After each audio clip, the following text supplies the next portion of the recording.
The Trader Cobb Crypto Show, talking business in blockchain.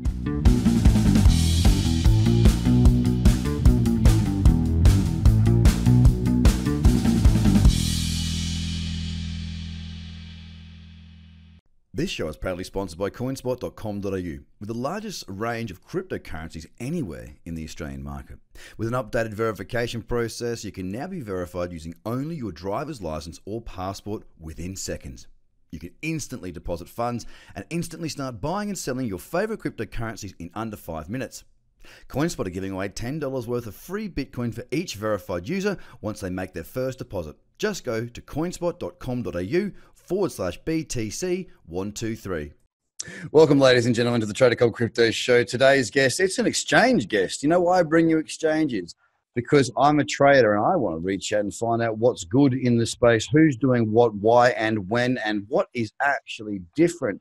What are they doing to bring us into the space? Now, I've got Dave Pulis, who sounds like you pronounce it police, who's the CEO at ZBX Exchange. As you can see, if you're watching, or if you can't see, you're hearing, exchange out of Malta. Dave, thank you very much for your time today. I'm looking forward to a good chat. My pleasure. Now, listen, mate, you have an experienced background. Now, you've been trading, 17 years? Is that correct? Correct. Yeah. So give us a little bit of your background, first of all, and we'll work into into where you're at now. Of course. I went into the world of finance when I was still actually at university. Met a couple of traders. I was already studying finance, luckily.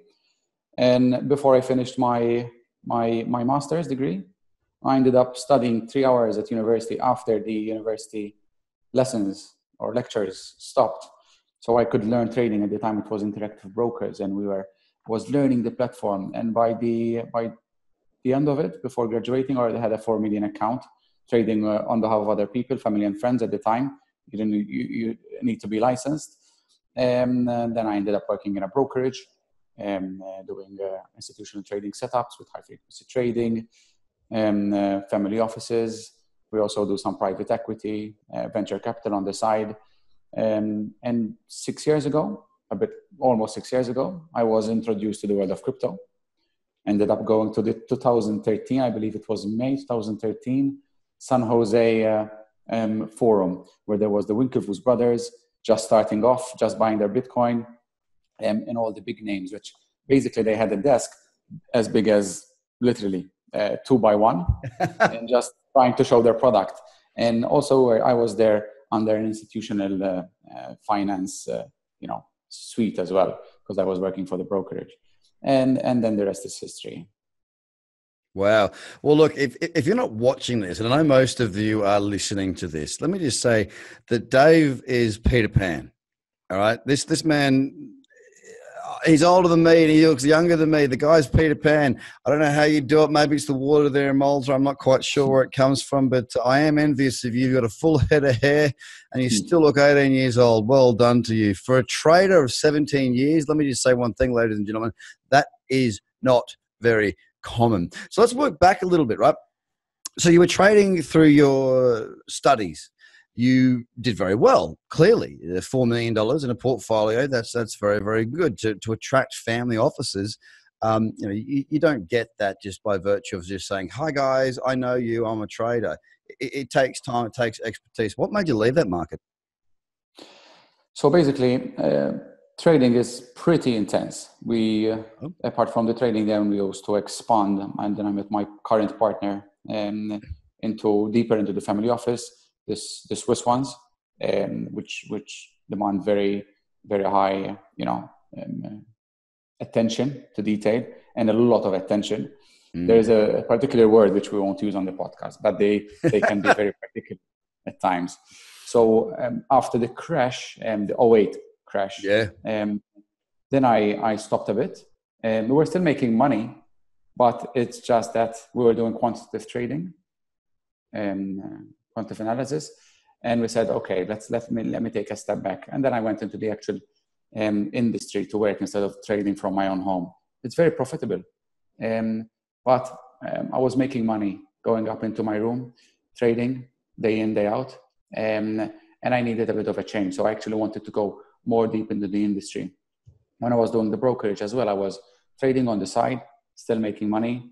But I think if I want to grow myself and more, as a future and see what's out there in the world, I stepped a bit off from trading. So technically speaking, I probably am making less money now, but I'm building something that is also helping the ecosystem, helping the crypto world. And when I say helping the system, it's because we're doing what we're doing, we hope, is differently than anyone else. So I come from a traditional financial background, and the way things are done in the crypto sphere is basically a Wild West. People running away with their money, exchanges getting hacked, institutions cannot get in because, of course, there's no structure, and they cannot give you their investors money because they have fiduciary responsibilities. They cannot just hand it to an unregulated exchange. We don't have a custodian system in place in crypto exchanges. And when in my practical experience in brokerage, sometimes we had a custodian setup, sometimes not. When we didn't have a custodian setups, the hedge fund would say, you know what, this is not going to work out. We can trust you as a broker, but we cannot trust you to hold all our assets. So in the crypto sphere, it is the same, but on steroids. We're 20 years back. The good thing is that we have the experience to do it. We work with the regulators to do it. And at any stage, we meet the FIAU, we check the best lawyers in the industry that helped co-wrote the law. We meet with the government. So I hope we're shaping the industry as well. So I gave a bit of background because it helps understand of what we're trying to achieve, which is something I hope this is bigger than myself or just making an extra buck. Look, I hear you loud and clear on that. Just to sort of give you a bit more, to agree with you and to feed into your story of you were making more money back then. So was I. From my point of view, I had a hedge fund at 23 years old, right? It didn't work out.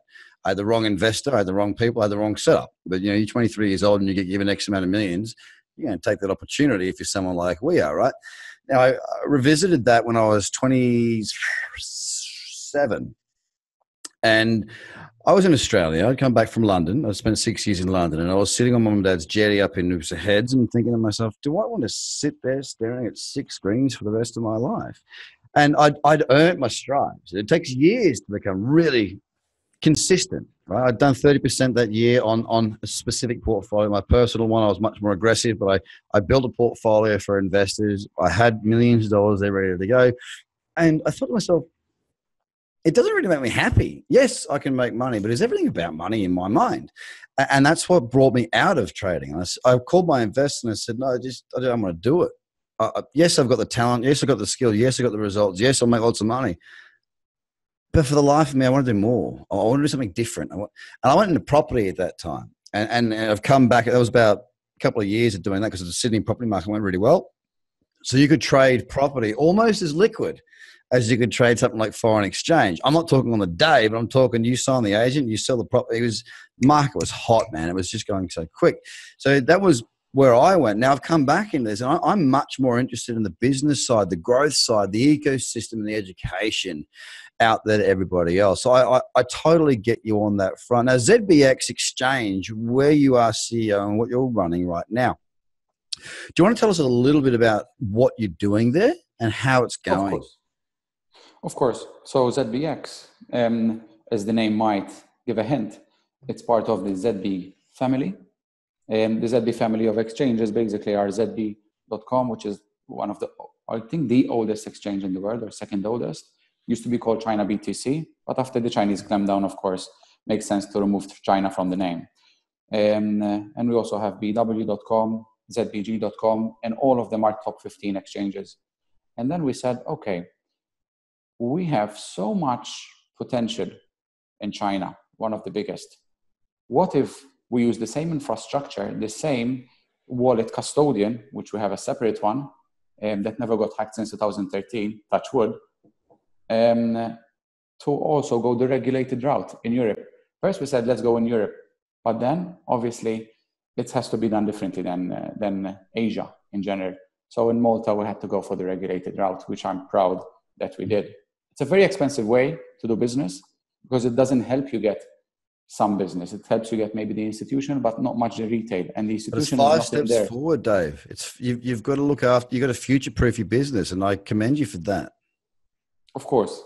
So within regards to the regulation itself, then we said Malta is going to be the fully regulated route. We share the infrastructure, the IP of the trading platform. And of course, we hold our assets in Bidbank as well, our custodian. But our specific aim is to be able to give the investor the confidence needed to say, okay, I do not know what I'm doing if it's a retail trader. They open an account, they don't have to watch their back. It is the same as opening a normal brokerage account. There's so much regulation around it that it is there to protect the investor and also be it retail or institutional. Some of the regulation that we want to impose in the crypto industry is not going to be regulation just for the sake of regulation. We want to make smart regulation. The problem with finance is we had some experience also in IPOs as well on the junior market when the company goes first public.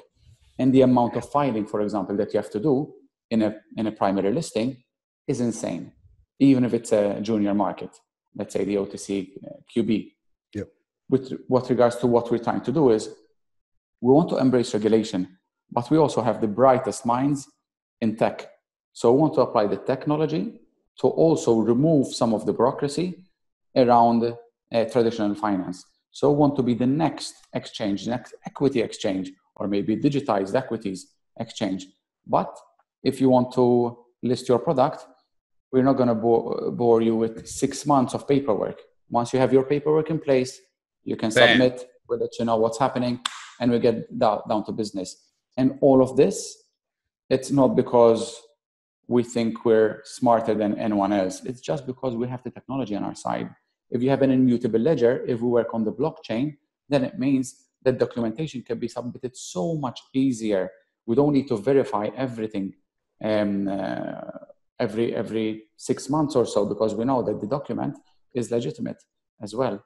If a user wants to list on different exchanges, they don't have to also verify the document with their attorney every 6 months because it's on the blockchain as well. I mean, there's so many things that we're trying to do to the industry. We started to put the money where our mouth is. And we're the first exchange outside of the United States, as far as I'm aware, that is going to be audited by the Big Four. Wow. We're going to mention the name very soon because we have to sign, on the dotted line. But we agreed, and we love it. I mean, you can't get lost. That's just the choice of four. But that's a big vote of confidence. The fact that they're looking at our model, saying we're comfortable to be your auditor. There's many others that tried, don't get me wrong, to get audited by the Big Four as well. But unless you are somewhere in a position where they can feel comfortable auditing you, obviously they're not going to say yes either. But I think the biggest headline out here, people don't care if we're audited, in reality. No. It just helps us and it helps the institutional investor.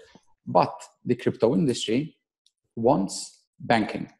So there's how many exchanges out there outside of the US? How many of them have deep liquidity, regulation, and the third most important one, banking? I cannot mention the full names right now, but right now you can go and buy with the debit card, credit card, whatever, crypto, very easy.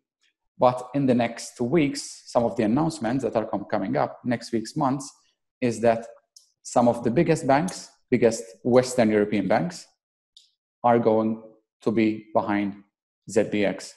They're going to be giving us the fiat pipeline. So we're going to list the pairs, ability to withdraw, deposit in any fiat that you want, or at least the major ones and some non-major ones. And we will also be the exclusive partner for some banks. So this is an exclusive one. I'm giving you a big one here. Give it to me. JP Morgan said they're going to do the JPM coin, right? Yep. In Europe, we have a similar thing happening, but the bank is going to be working hand in hand with ZBX to issue their coin. More will be coming out in the coming weeks, also when we sign on the dotted line. But this is the big thing. We have the banking on our side. We have the institutions on our side. So we don't need to beat banking. We have banking working with us. On your side. So look, you're a trader. Okay. So thank you for that. I'm feeling a lot of confidence in the project. I'm feeling a lot of confidence in the exchange. I'm getting a lot of signals as to you have a token which has been airdropped. Is it out there now? Can we go and buy that? Obviously only listed on your exchange. We just airdropped it. Then we're adding the pairs in the next 2 to 3 weeks, so it can be bought in the next 2 to 3 weeks. Oh, that's a bit sad. You've just given us an exclusive, and then we're going to wait to buy until after the news comes out. Come on, Dave. I know you've got to work within regulation, but cut the man a break, huh?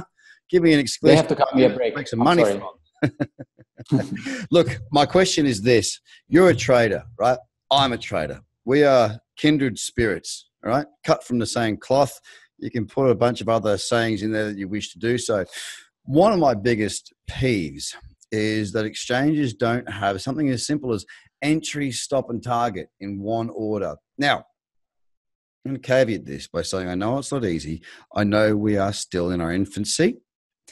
But can you please tell me, are you going to make it easy for me to raise an order and then get back to my day, and the order gets filled with the safety of a stop loss also lodged in, as you can do on any futures exchange, CFD exchange, anything you wish to do in any other market in the world other than crypto? Give me that and I'll give you users. Okay. I'll rewind slightly a bit. Maybe even might justify why the others might not do it. It's just because how the exchange works. For example, when I used to trade back in university, we used to trade the SPY exclusively. Yep. The ETF, because it was very liquid and we had like a big portfolio. And we used to make market on open, market on close. We used to go into the details, analyzing how Dutch auction system works and see if we got a good fill. Yep. And that's like a 17-page document at the time, about all the rules. So we know exactly what traders need. With regards to what you mentioned, actually, they're not even that complicated to implement. If you want to go right now, you can still do a limit price, but what we're going to do is implement the things that you mentioned, that the big wish list. You need a stop loss, stop, limit price, so on and so forth. So then you can leave those triggers and move away from your desktop. Leathers, I mean, we can keep on going. There's a ton of different order types that we can put in there. These I have discussed with the team as well, since I'm the more finance-oriented of the team. And they're also being implemented as we speak. So we have our test environment that we're also implementing, and also our live. With the live, we just went live literally this week. Wow. on the app. So we just put it on iOS and Android. And so that is the most basic version, which has only limit orders, which is fine. And later down the line, we're going to be adding them. So if someone even wants to be guided by online traders, they want to get guided how to trade, they want to be told, this is discretionary trading, but you should put, for example, a limit here. Cover your risk, cover your downside. That's the thing. Manage the risk. It's going to be possible. We're also going to be talking to our users and asking them, after, of course, the first few implementations, what they require, because we're here to serve our users. If it doesn't, it's not good for your users, for your listeners, for people who come to our exchange, then what are we doing different than all the others? So I'm totally with you on that. We will be implementing all of the order types as much as possible. It's not going to be any different than going to trade futures or options or equities. Well, look, Dave, I can tell you one thing, mate, and I'm going to say this publicly because I can hear the cheer from the crowd behind me. I've got probably the largest trading dedicated podcast in the world right now. I'm not saying crypto, I'm saying trading dedicated. I have made it very public for the last probably 10 months that I'm looking for an exchange that offers me leverage, an easy way to manage risk, and my targets as well. Now, Dave, we're going to talk, and it might not be right now because I've got to go into another interview straight after this. But ladies and gentlemen, I want to let you know that I'm working my ass off trying to get you guys what I want. You know why? Because what helps me as a trader with leverage, management of risk, and management of results in terms of reward helps you. I have stuck to that the whole way through. I've not found the company just yet. Dave, you got an opportunity to be the one. Now, don't disappoint people. Last question. I've just put the heat on this poor bastard. You can offer leverage trading options. We're actually already starting to talk internally and with other third parties. So maybe we start with the third party, how to get the leverage in there, and also then how to offer it internally to get the capital requirements necessary to also offer leverage. Of course, I used to work in the brokerage industry. You get it. And we know how it works in the background as well. So I think the leverage probably will come before the end of the year as well. Excellent. Well, look, but it's been an absolute pleasure spending some time with you, talking you through the exchange and where you've come from. The good thing is, ladies and gentlemen, this exchange is in the hands of a trader. And a trader knows what a trader wants. Now, all he has to do is bash a few heads to get the functionality that we want. And let me tell you, I'm going to work with this guy and hopefully, I'm going to try and work with this guy anyway. I like, it's the only exchange that's run by a trader, I'll put it that way, that I've spoken to thus far. And I think it's a really big step in the right direction for professionals to come in. Look, if we want to have the big players come in, you've got to have the ability to leverage the asset classes because that's a hedge against their portfolios. The custody issue is still there. We're still trying to work through that, and there are some solutions coming through. But derivatives are really what is the future of this marketplace. And without strong derivatives platforms with a good risk management opportunity for us, then the space just won't grow. So hoping that ZBX is going to lead that. You're very fresh. You're very young. You're growing very fast, but you are from a pedigree that I appreciate, and I certainly appreciate your time on the show today. So please tell us where we can find more information about yourself and the platform. Say again? Just tell me where we can find more information about yourself of course. And the platform. Of course, the website of ZBX is zbx.com or ZBX for maybe people on the other side. ZBX.com. ZBX.com for people on the other side of the pond. Most information is there. We've been interviewed by Forbes, some of the biggest names, because of course they come from a financial background as well, and are looking at what we're doing. What we can promise your listeners is that we have some of the biggest announcements coming up in the industry. We're not just changing the exchange industry. We have done so much work in the crypto winter, work on the technical side that will be great. Some of the biggest public chains, let's say some of the biggest competitors to Ethereum, let's put it this way, since we haven't announced it formally, they're doing the European expansion exclusively with ZBX. So we're not just getting great projects on board, we're getting the great chains that will attract also the great projects. So it's a multiplier effect. We're not here to get listing fees so we can make money from you. We help you grow your project. Of course, there might be some fees involved, but if you are going to look at the very short term, we will be doing ourselves a disfavor. So the way we want to grow is give to the community, and the community will come to you. It's a very simple process. I can't agree with you more. It's Dave Pulis, the CEO of ZBX Exchange, ladies and gentlemen. Thank you so much for your time, I really do appreciate it. I know you're busy. The exchange space is a wild one. I'd love to be able to continue this conversation again and see if we can help each other to grow. If there's anything you can do for me, vice versa. This is an ecosystem where everyone's very collaborative. And I look forward to seeing the progress in ZBX. And ladies and gentlemen, make sure you log in, you check out the website, you check out the platform, and know that the exclusive came at tradercobb.com. Have a great day, ladies and gentlemen. Bye for now. Thank you. This show is proudly sponsored by coinspot.com.au, with the largest range of cryptocurrencies anywhere in the Australian market. With an updated verification process, you can now be verified using only your driver's license or passport within seconds. You can instantly deposit funds and instantly start buying and selling your favorite cryptocurrencies in under 5 minutes. CoinSpot are giving away $10 worth of free Bitcoin for each verified user once they make their first deposit. Just go to coinspot.com.au/BTC123. Views are of the advertiser, not Trader Cobb or the audio presenter.